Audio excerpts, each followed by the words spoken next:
Insomma, torni a casa, giornata di lavoro, non caldissimo, insomma, però in questo momento nella capitale 19 gradi, dice, beh, però per fortuna con l'estate a casa ci si può spogliare, le camicie pareo, no?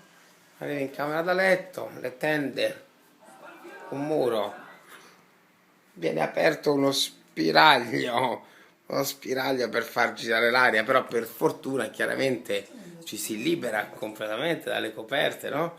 Via, anche se devo dire che il piumottino estivo, leggero, tanto per non essere presi dalle insicurezze, perché una copertura dà tranquillità, e allora a livello ancestrale, tanto per non sentirsi scoperti e insicuri, amore, metti il piumottino estivo, quello leggero, e poi arrivi a casa.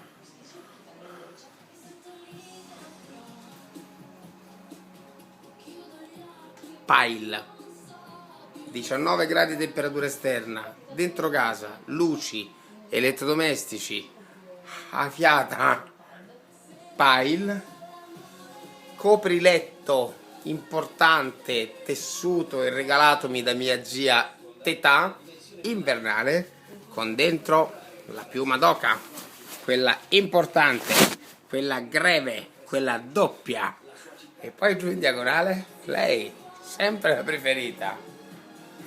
Amore, tiratelo un po' più su perché sai con questi spifferi a 20 gradi la sera non si sa male. Sono i peggio e secondo te sto male?